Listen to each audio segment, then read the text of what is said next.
In our town, it really isn't shocking to see a fight go down. I've seen kids with house keys tucked between their knuckles throwing punches at each other.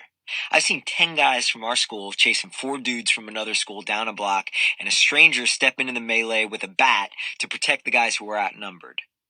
In Gutso, Dwyer and I spent most of Jill's party telling ourselves we were tough as balls and that what happened outside Jerry's was nothing.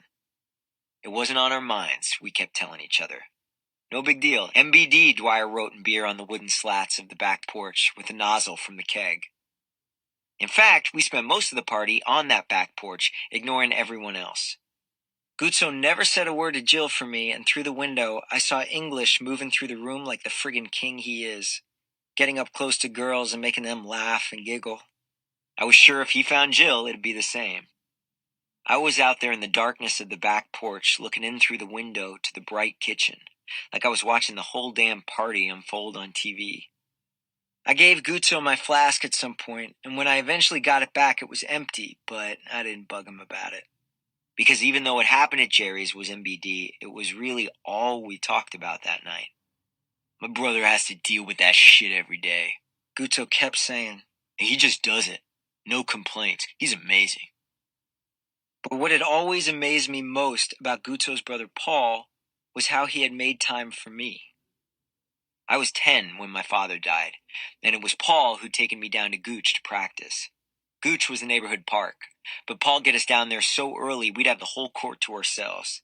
He showed me how to do the spider drill, how to dribble with 2 balls, how to tuck my elbows when I shot.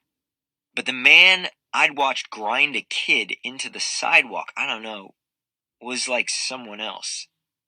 Someone I couldn't place, some hulking animal stalking the shadows of my mind. All night, I could hear his voice, and yet it wasn't him.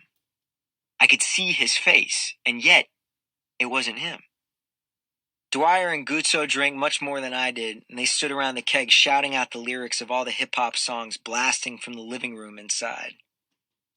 Earlier that day, I'd imagined myself dancing with Jill, hands in the air and then down along her back to her hips as she draped hers around my neck. But I spent most of the night still stuck on that sidewalk outside Jerry's, my heart pumping fiercely in my throat, and when someone at Jill's yelled that the cops had arrived, I almost thought I'd call them there with my mind. I slept terribly, but no matter how much or how little I sleep, I begin almost every day the same way. Ma's voice in my head, telling me what I needed to do, what I needed to think about, how I needed to act. But on mornings like this one, or if Coach Carney was making us do suicides up and down the court for 15 minutes, or when Dwyer dropped another 5-pounder on either side of the bar on my last rep in the weight room, it was Dad's voice in my head, or at least what I thought was his voice. I hadn't heard it in so long I couldn't even tell if it was his or if I was making it up. Whatever it was, it got me to where I needed to get. Push. If you don't, someone else will. Lift. If you don't, someone else will. Faster, faster, faster, faster, faster. I was in the living room, my feet tucked under the lip of the couch, firing through a set of 50 crunches, when I heard Ma's actual sleepy voice drift up and over the room. Don't kill yourself, she said. I've been so into my push-ups and sit-ups and all that, I hadn't even heard her come home. Where's the mat? She continued. I kept at it in my head. Push 25, 2, 3. Push 26, 2, 3. Push. Ma sighed. Boys, she said. I heard her slough into the kitchen and open the fridge. I finished my set, sprang to my feet, and felt the room spin. Black dots popped across my vision, and before I passed out, I dropped to the couch and sat there catching my breath. Water? Ma asked from the kitchen. Yes, I whisper-shouted, but she was already on her way to give it to me. Ma sat down next to me and put her head on my shoulder. She was so much smaller than me now, and I liked the way she sometimes leaned into me or hugged me, like she was excited. Not in a weird way, but with something I think might have been pride. She'd already kicked off her shoes, and she'd already changed into one of the 3 t-shirts she always wore around the house. I drank my water in 2 long gulps. Honey, you stink, Ma said, pulling away from me. Sorry, Gotta do my workouts, though, every morning. She rolled to the other side of the couch. Get off! You're going to make the cushions stink. Ma, I'm serious. She pushed my shoulder and laughed, and I rolled onto the floor. Come on, she continued. You'll ruin the rug. She leaned back on the arm of the couch and crossed one leg over the other. She could have fallen asleep right there. The bags under her eyes were prunes. Loose strands of hair sprang from her head like she'd pulled a wool hat off, and the static electricity still hung in the air around her. But despite her exhaustion, somehow she still always found a smile for me. What's the matter with you? She said, yawning. You look strange. Nothing, I said. She rubbed her face and squinted at me, and I knew her mind was working to put it all together, but she was so tired. I can trust you, right? She asked, still slouched in the corner of the couch. You'd tell me if something was the matter.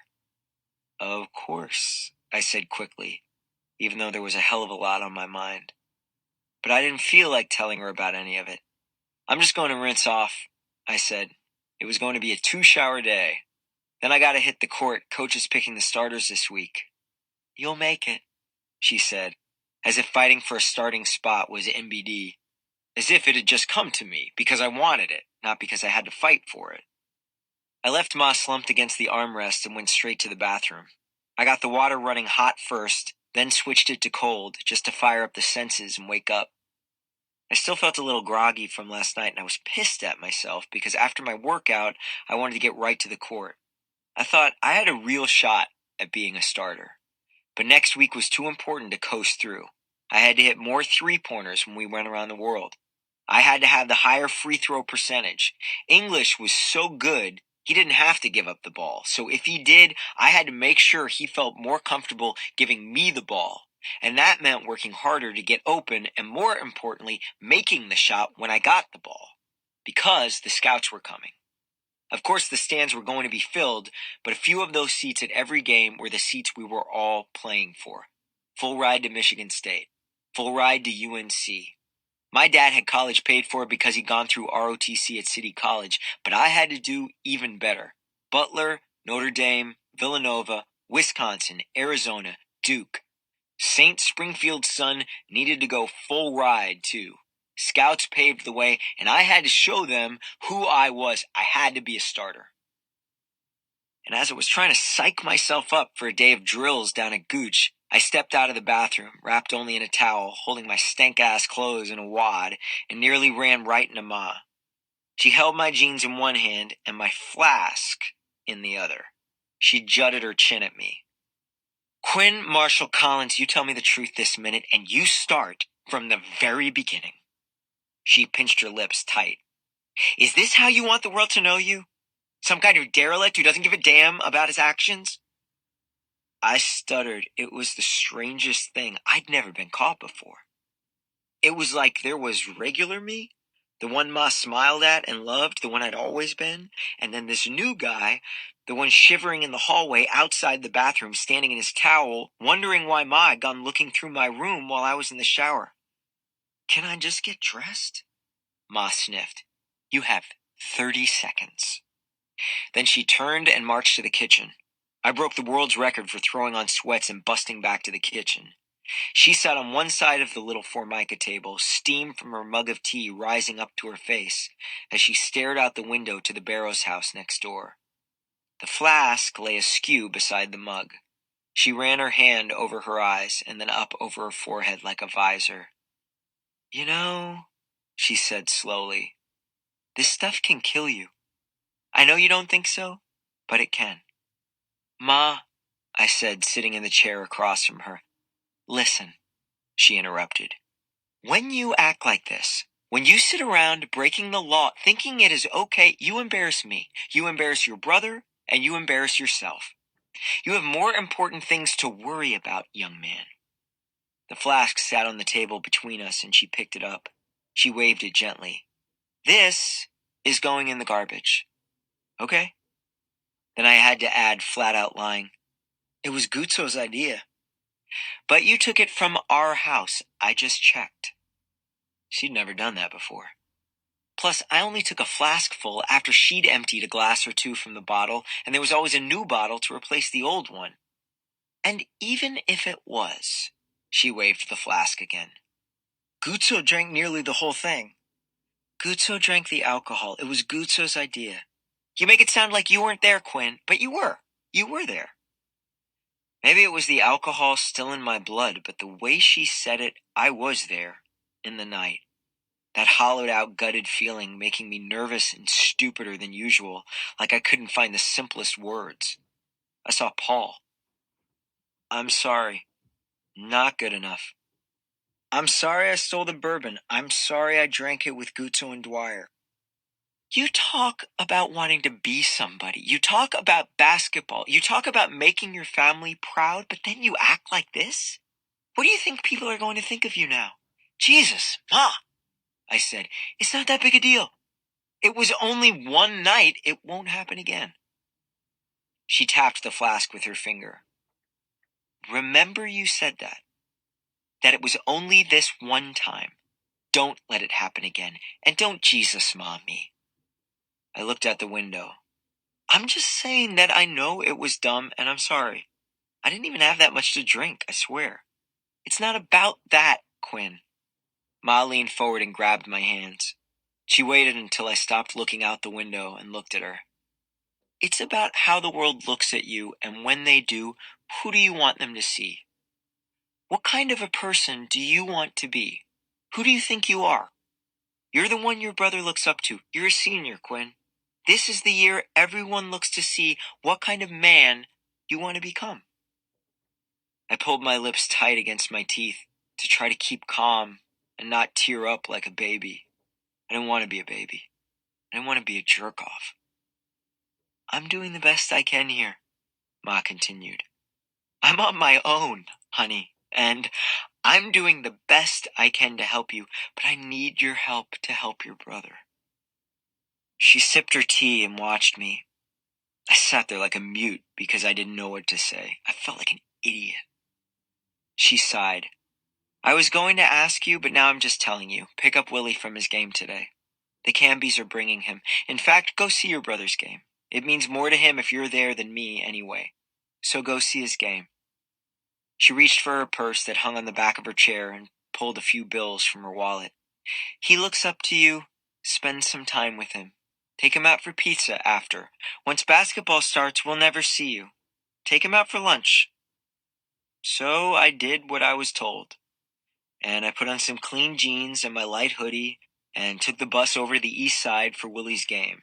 Tough Will, who was known to sit down in the middle of his own soccer game, right there on the field, until his coach gave up and called in the sub.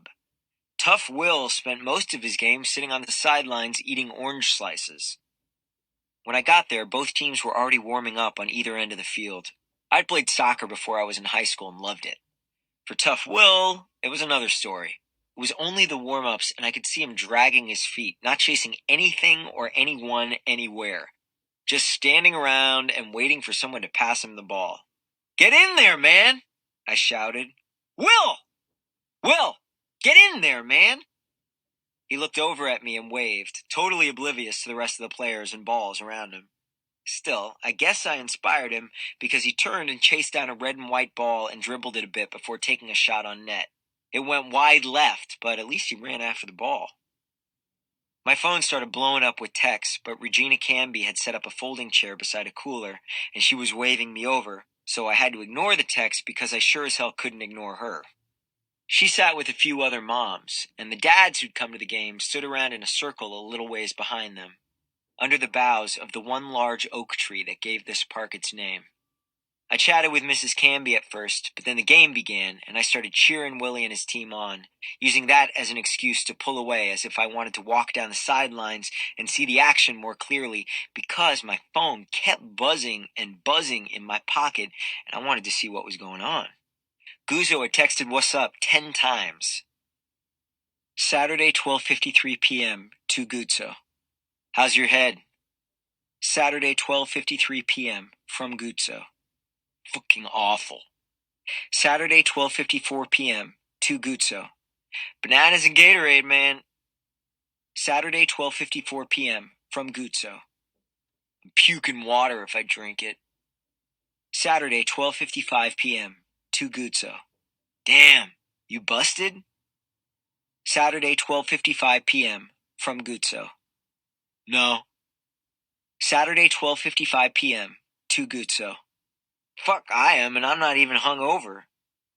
Saturday, 12:57 p.m. from Guzzo. It's a shit show here. Saturday, 12:57 p.m. to Guzzo. What? Saturday, 12:58 p.m. from Guzzo. Paul's home is a big deal.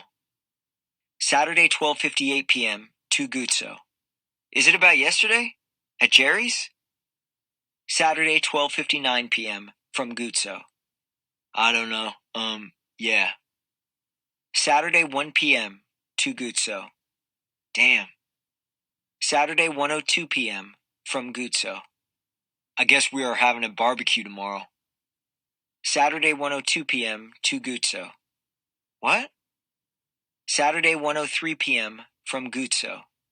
Yup, see you then. Tell your mom to bring that marshmallow pie. Saturday, 1:03 p.m. to Guzzo. She has to work, I think. Saturday, 1:04 p.m. from Guzzo. Nope, I already know she's coming. I hesitated and he wrote again. Saturday, 1:06 p.m. from Guzzo. Everybody coming. Got a bust. See you tomorrow. So something had to be up because the Galuzzo family never had people over. Or rather, they never invited people over. There were so many people coming and going from the house that it always seemed like a party, but they never officially organized anything. I tried him a few more times, but he didn't text back, so I gave up. I'd see him at the barbecue anyway, because of course I'd go. I always went, and wound up wolfing down Paul's famous burgers. But now I saw that face, Paul's, burning, a blood-red mask of rage. He'd been so focused on kicking the shit out of that guy. I'd seen him. Had he seen me? What if he had?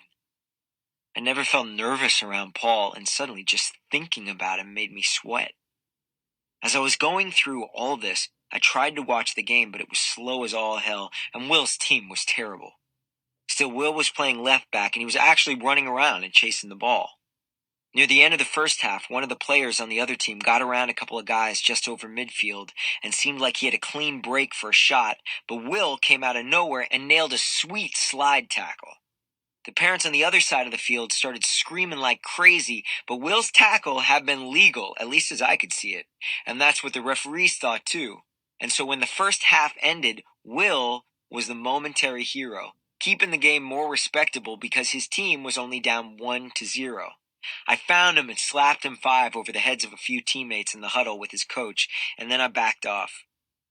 People always felt bad for me at games because of Dad, and Ma was always working, but I liked being on my own.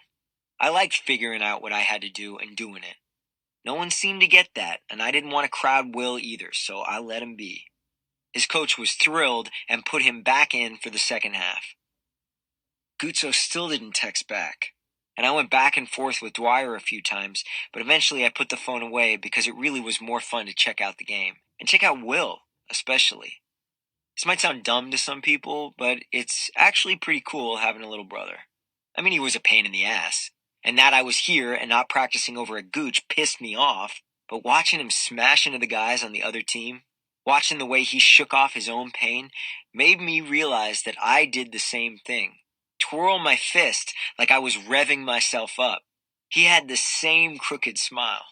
And once, when there was a pause in the action and he was close to me on the sidelines and he was hunched over with his hands on his knees, he looked over at me and nodded, and I knew he was saying thank you. Not because I'd shown up to watch him, but because I had shown up to watch him, he was playing harder, and he was loving it. And after the game, I didn't mind taking Tough Will over to Mother's Pizza. On the bus back to the west side, he kept asking me about the game and what his team could have done better. Scored a goal, I said. That would have helped. He rolled his eyes. Yeah, I know, but how? Your striker. He couldn't run. That was his problem. And when he had a shot, he hesitated. Can't hesitate. Like you, man. You were awesome today. I shook his shoulder and felt bad it was the only game I'd made it to all season. I wanted to be the guy who showed up, not the one who didn't. When we got to Mother's, it was slammed, like always. Mother sits on a corner, and the front door faces Spring Street, and the to-go window faces 20th Street. And while I usually just hit the to-go window, especially when I swung by at night, the line was jammed inside and outside. So I stuck Willie on the end of one of the two picnic tables and went inside to see if it moved any faster.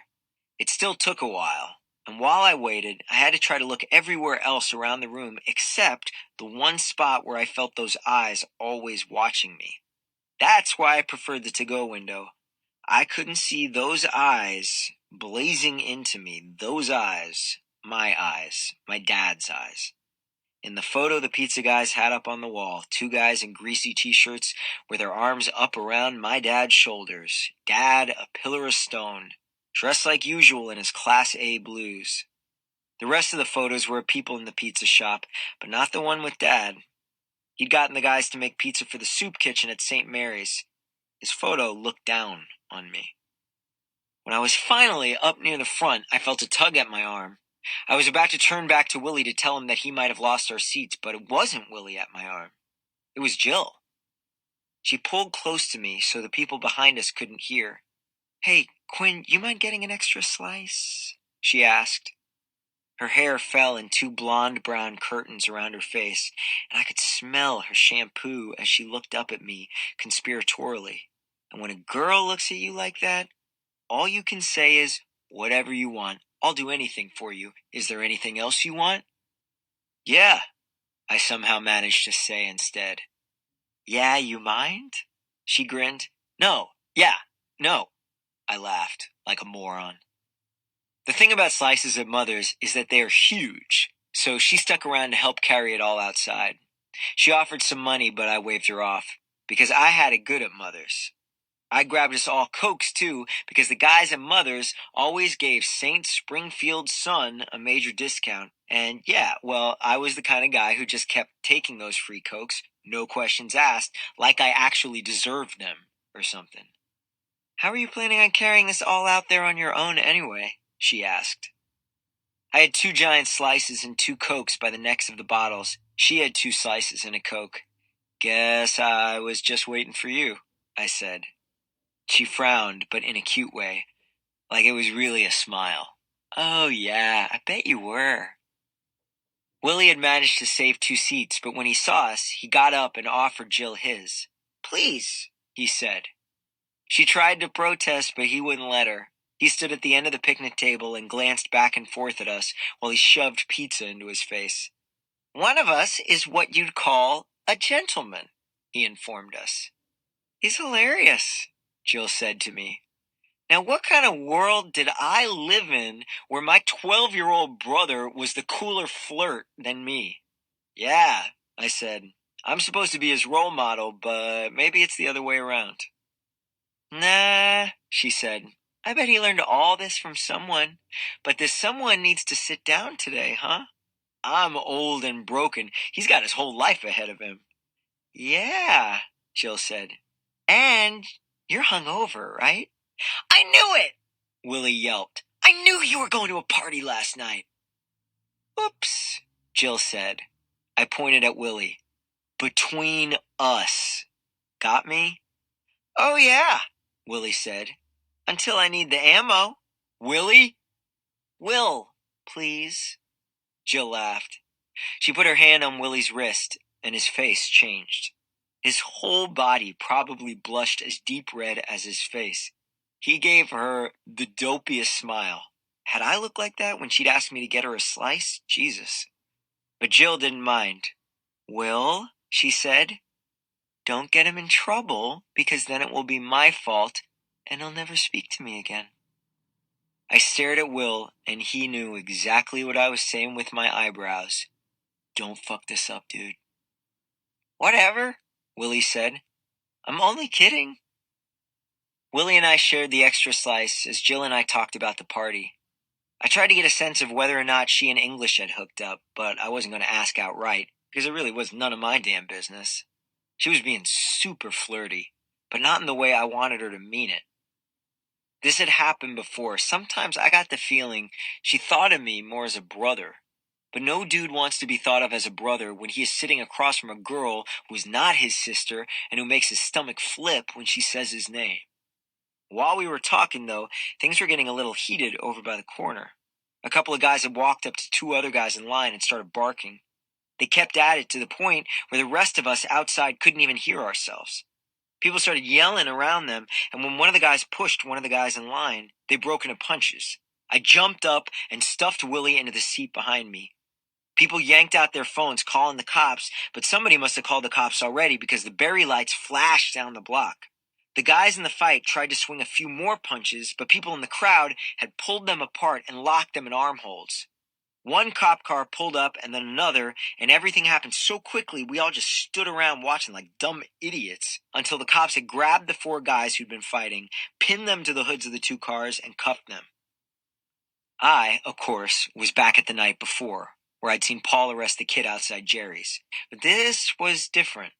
Another cop car pulled up and then another, then all 8 cops started asking the crowd to disperse, only holding a few people back to ask questions. This kind of thing happened all the time at Mother's. It sat right between neighborhoods, and kids from one block might beef with kids from another or some other shit, and while I tried to stay out of it, it was impossible not to watch it explode right in front of you. The crowd outside Mother's was white, black, Latino, Asian, just like Springfield. The 4 guys being cuffed were white. The cops, almost all of them were white, but 2 of them were black. It was impossible not to think about this as Paul slamming that black kid into the sidewalk the night before replayed in my mind. It wasn't like watching one of my brother's video games or a movie. You hear bone. You see real blood, and you taste the rust of it, and it makes you sick. I broke into a sweat like I might puke. I turned to Willie and Jill. Should we get out of here? More people began to shout at the cops from the crowd. I was done with this.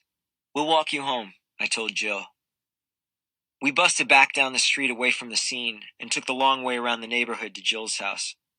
I could tell Jill was as distracted as I was, as if we both had private conversations going on in the back of our minds, and we used Willie sandwiched between us as the focal point of conversation.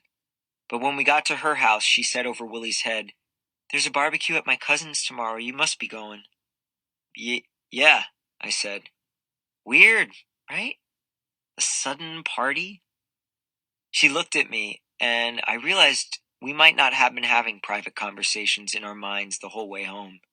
They might have been the same one. Yeah, I said. I don't know, but I think I have an idea what this is about. Me too, she said.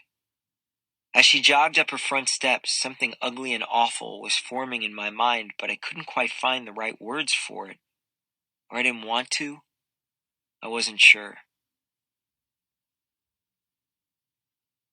Sunday. Rashad. Sunday. I slept late and woke up to an empty room. Silence. No one. So nice. Sunday TV is just as bad as Saturday TV, so I left it off and laid there in the cold space staring at the wall, thinking about everything. I was supposed to have been at Jill's party on Friday. Me, English, Shannon, and Carlos. 3-piece and fries.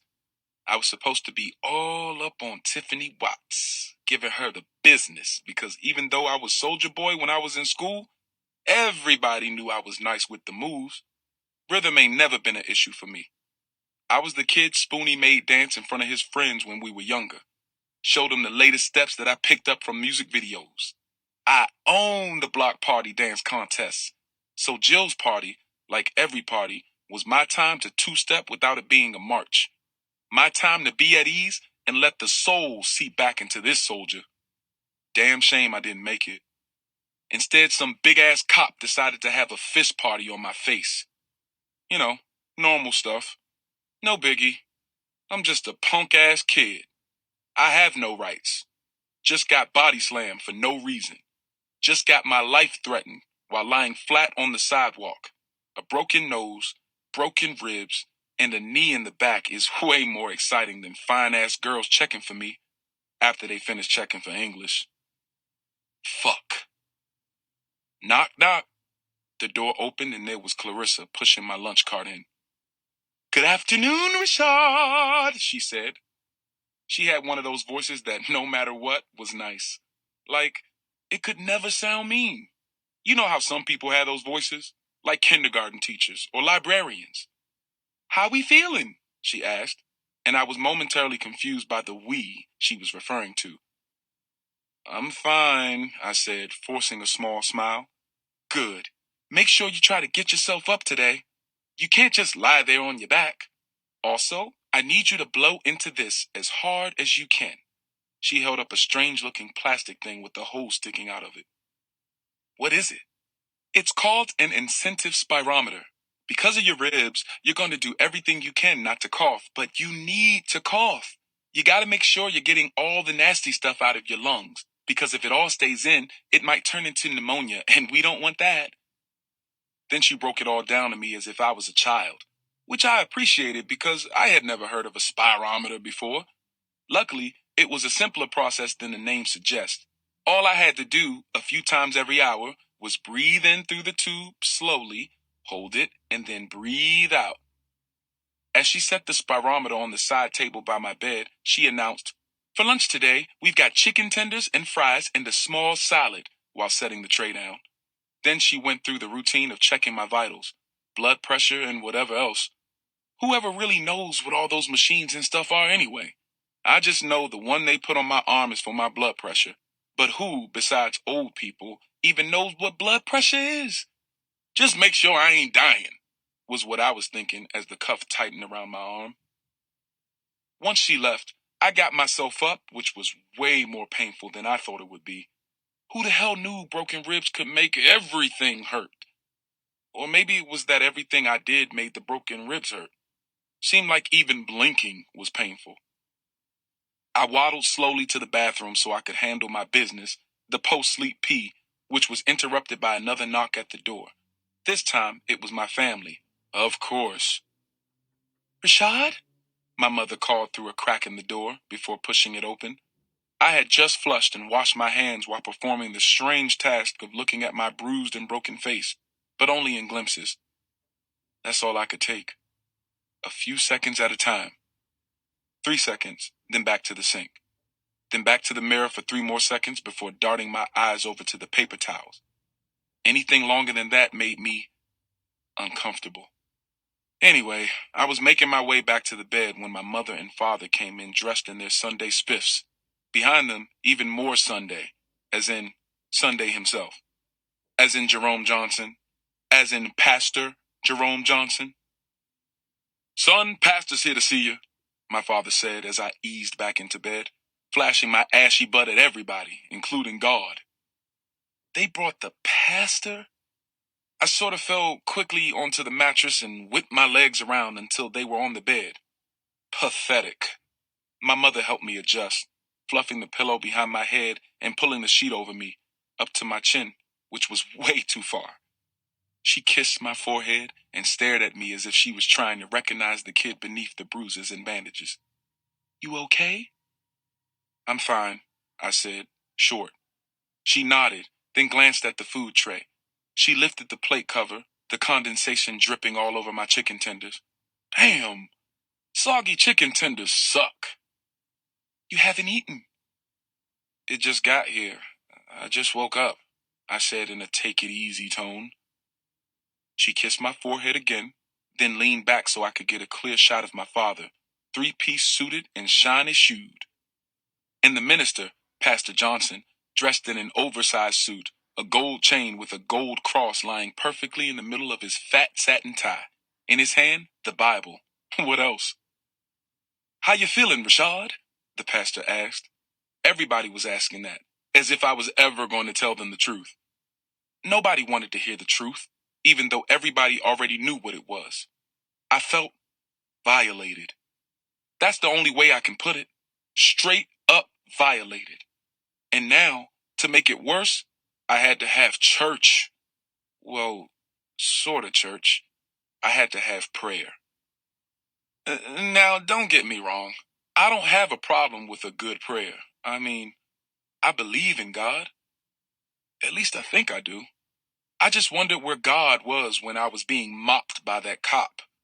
And I knew that's what the pastor had come to tell me, that God was there, that God was always there, which, to me, is the wrong thing to say, because if he or it or whatever was there and didn't do nothing, then that would make God my enemy, because he let it happen. I would much rather Pastor Johnson say that God wasn't there, that he was busy, that he turned his back just for a second to check on somebody else, than that asshole officer snuck right by him and got me. But nope. Son, I just stopped by to tell you that God is with you. He's always with you, the pastor started predictably. And everything happens for a reason. Reason? This felt like a good time for me to grab my spirometer, because I was in need of a deep breath. I mean, seriously, what reason could there have been for this? Let me guess. I was too good looking and needed an extra bump on my nose? A reminder that only English Jones runs the school? Now we're gonna offer up a prayer for your healing, son, believing that God's gonna mend you, the pastor said. Let's all bow our heads and look to the Lord. My mother and father lowered their heads and closed their eyes. I didn't do either. Kept mine open and my head up, looking at the three of them, wondering if any of this mattered. I knew it mattered to them, my parents, and maybe that should have been enough for me to participate. But did it matter to me? I'm not so sure. The prayer was long and dramatic, full of the preachy punches in between each point.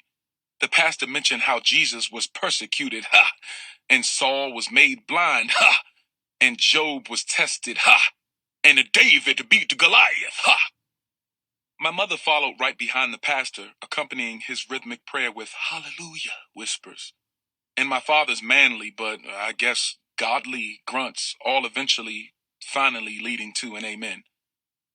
Amen.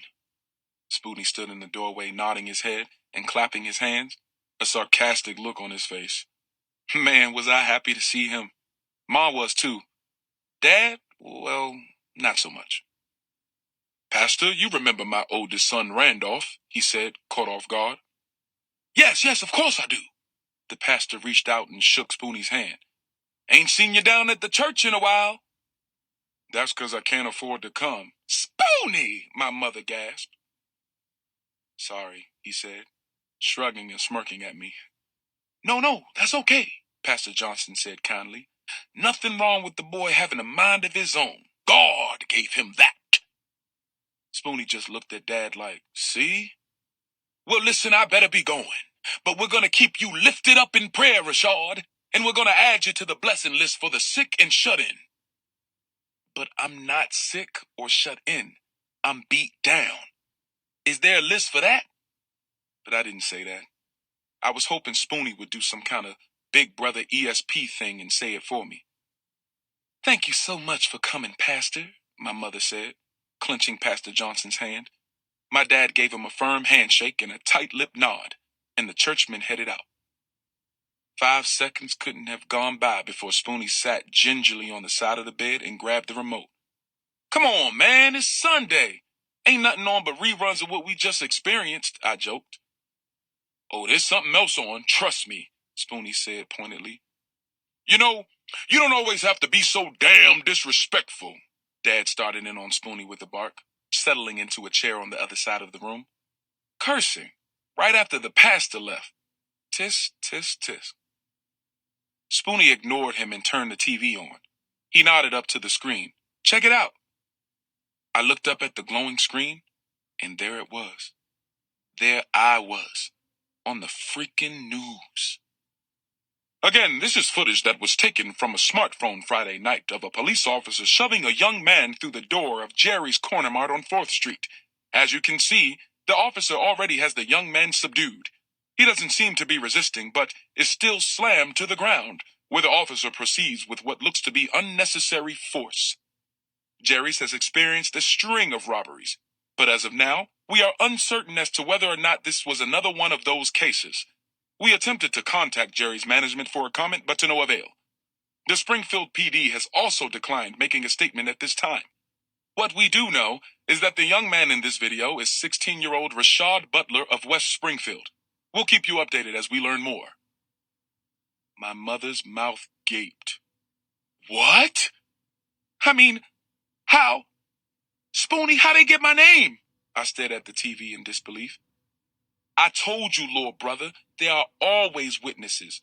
Barry kept checking online all night.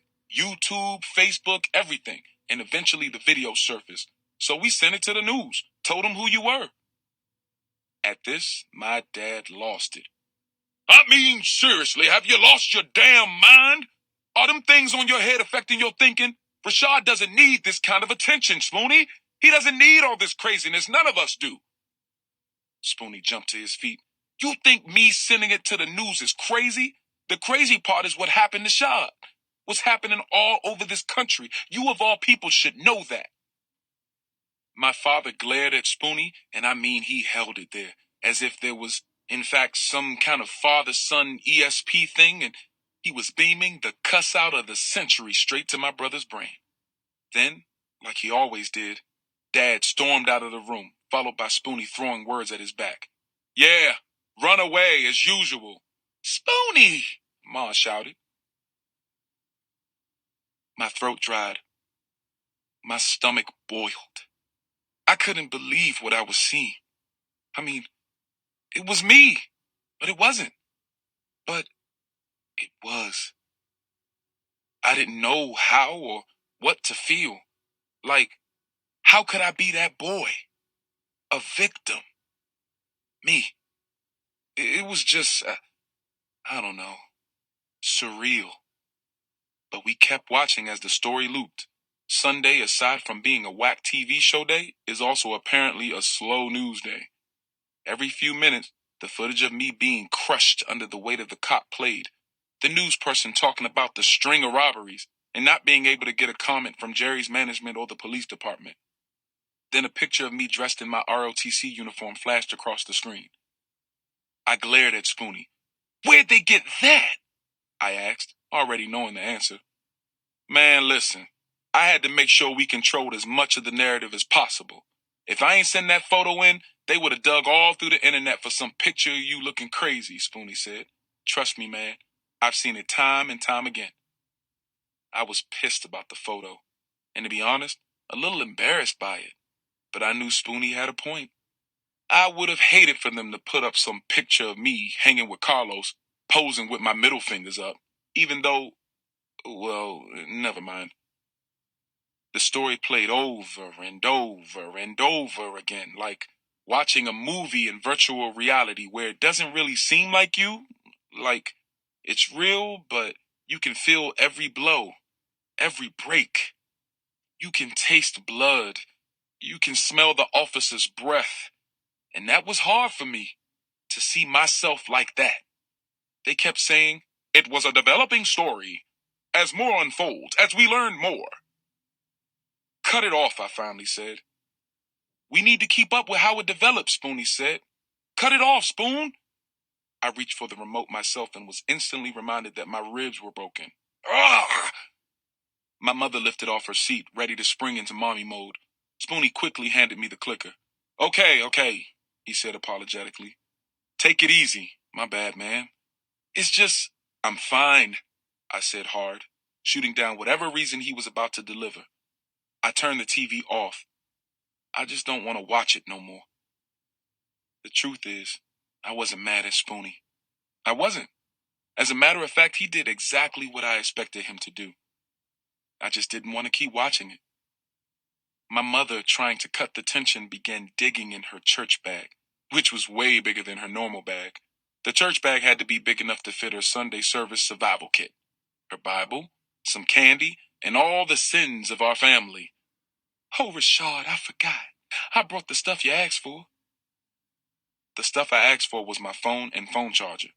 My mother was given the duffel bag with my ROTC uniform and phone after I and it were released into her custody. But more importantly, I wanted my art supplies, sketchbook, and pencils. That's all I really needed. That was my hospital survival kit. She plugged my phone in the wall and put the sketchbook and pencils on the roller tray table next to the chicken tenders I now wasn't going to be eating. and as soon as my phone had enough juice to power on, the damn dog started barking, non-stop. Let me explain. Me and Carlos had this stupid joke that whenever we were going to a party, we would set our text message alerts to a crazy sound effect. Not for any real reason. I mean, originally it was so we'd always know where each other was, or be able to find a phone if any of us lost one. But at a party, who would be able to hear it over the music? See? Stupid. But we kept doing it because it was our thing. A tradition. Like, good luck or something. This week, Carlos picked a dog bark, just because he thought it would be funny, or dare I say cool, to tell a girl that there was something in his pants barking. I mean, it was kind of funny, but also so whack. Then he challenged me and said that he could get a girl with that bark line before I could. Truth is, I wasn't even going to try. But I played along and changed my alert anyway. And now that my phone had enough battery to turn on, the dog was barking crazy. Hand me that, I said to Spoonie, who was frowning at all the stupid noise. I checked my messages. Friday, 4:43 p.m. from Spoonie. Shaw, you still coming to get money? Friday, 5:13 p.m. from Spoonie. Question mark, question mark, question mark. WTF. Friday, 5:21 p.m. from Los. Yo, be at my crib by 7. Friday, 5:22 p.m. from Los. And watch how many girls I get with that dog joke. Friday, 5:23 p.m. from Los. You know girls love dogs, dude. Friday, 5:35 p.m. from Los. Where you at? Friday, 5:51 p.m. from Spoonie. Where you at? Friday, 6:05 p.m. from Ma. Hey, Spoonie and Carlos called here looking for you. I called, but it keeps going to voicemail. Call me. Friday, 7 p.m. from Los. Dude, you're killing me. Where the fuck are you? Friday, 8:47 p.m. from Los. I don't know where you are, but I'm out. If you caught a ride with somebody else, you could have told me, bro. Damn. Unless you with a girl. Then I understand. But I know you not. I'll catch you at the party. Bring your best game. Friday, 10:03 p.m. from English. Shad, you here? Me, Shannon, Los looking for you. Los tripping. LMAO. Saturday, 1:01 p.m. from Los. Where were you? Of course it got shut down. Shit was bananas. Saturday, 4:26 p.m. from Shan. Yo, Los is tired of texting you, so now I'm texting you. You good? Saturday, 4:41 p.m. from Shan. Where are you? Saturday, 4:49 p.m. from Los. English just told me Barry said you in the hospital. Saturday, 4:51 p.m. from English. You in the hospital? WTF? Saturday, 4:52 p.m. from Shan. Yo, you in the hospital, bro? English said some shit about the cops. Sunday, 12:11 p.m. from Los. Yo, you on the news? Crazy! Crazy indeed. I scrolled through, reading them all before sending quick responses to the three of them, Shannon, Carlos, and English, letting them know that I was okay. Well, I said a little more than that. Sunday, 12:17 p.m. to Los, Shan, English. I'm good, fellas.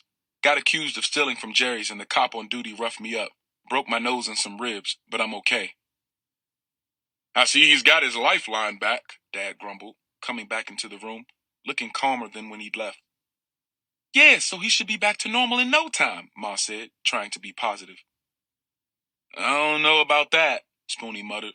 Thankfully, my father didn't hear him, because I wasn't sure I could take another blow-up, so I turned the TV back on quick. A risk, I know, but I had to do something as it looked like my folks were settling in for the afternoon, and guess what saved the day? Football. Ah, football, Spoonie said. Another one of America's favorite pastimes, besides baseball and beating the brains out of... Chill, I ordered. Honestly, I just wanted to take it easy for the rest of the day.